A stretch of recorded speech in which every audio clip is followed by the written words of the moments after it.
ഇത്തവണ 2020 മത്സരിക്കാൻ വേണ്ടിയിട്ട് നിരവധി സെലിബ്രിറ്റികളായിരുന്നു എത്തിയത്. സത്യം പറഞ്ഞു കഴിഞ്ഞാൽ ഇതിൽ ഏറ്റവും കൂടുതൽ ശ്രദ്ധ നേടിയത് അഖിൽ മാരാറും റോബിൻ രാധാകൃഷ്ണനും പോലെ തന്നെ നടിയായ അഞ്ജലി നായരും ഒക്കെ തന്നെയാണ്. ഇവരൊക്കെ ജയിക്കുമെന്നായിരുന്നു ഇവർ തന്നെ കരുതിയത്. എന്നാൽ പിന്നീട് റിസൾട്ട് വന്ന സമയത്ത് 7 നിലയിൽ പൊട്ടിയെന്ന് വേണമെങ്കിൽ പറയാം. പ്രത്യേകിച്ച് അഖിലും അഞ്ജലി നായരും തന്നെയാണ് സോഷ്യൽ മീഡിയ പേജുകളിലൂടെ വോട്ട് പിടിക്കാനാണ് എന്നും പറഞ്ഞുകൊണ്ട് പല പ്രഹസനങ്ങളും കാട്ടിക്കൂട്ടിയത് എന്നാണ് പ്രേക്ഷകർക്കെല്ലാവർക്കും പൊതുവെയുള്ള അഭിപ്രായം.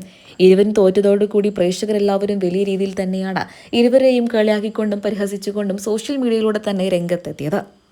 ആ സമയത്ത് അഖിൽ മാരാർ ഒരു കാര്യം ചോദിച്ചിട്ടുണ്ടായിരുന്നു, പിഷാരടിക്കൊക്കെ ആരെങ്കിലും വോട്ട് കൊടുക്കുമോ എന്ന്.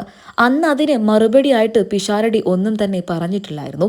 പക്ഷേ ഇപ്പോൾ ഇതാ പിഷാരടി തക്ക മറുപടിയുമായി എത്തിയിരിക്കുകയാണ്. എനിക്കൊരുപാട് കാര്യങ്ങൾ ചെയ്യാനുണ്ട്. ആരൊക്കെ എന്തൊക്കെ പറഞ്ഞാലും അതൊന്നും എന്നെ ബാധിക്കുന്ന കാര്യങ്ങളല്ല. പക്ഷേ ഇന്നിതാ കളിയാക്കിയവർക്ക് മുന്നിൽ അന്തസ്സോടെ വിജയിച്ചു കാണിച്ചുകൊണ്ടാണ് ഞാൻ എത്തിയിരിക്കുന്നത്. അതുമാത്രമേ എനിക്ക് പറയാനുള്ളൂ എന്നാണ് പിഷാരടി ഇപ്പോൾ ജനങ്ങൾക്ക് മുൻപിൽ നിന്ന് തന്നെ അഖിലിന് മറുപടിയായി പറഞ്ഞിരിക്കുന്നത്. നിരവധി പേരാണ് പിഷാരടിക്ക് ആശംസകൾ അറിയിച്ചും എത്തിയത്. നടനായ രമേശ് പിഷാരടി പാലക്കാട് മണ്ഡലത്തിലായിരുന്നു മത്സരിച്ചത്. ഏകദേശം 13,147 വോട്ടുകളോടുകൂടെയുള്ള ഭൂരിപക്ഷത്തോടെയാണ് രമേശ് പിഷാരടി വിജയിക്കുകയും ചെയ്തത്.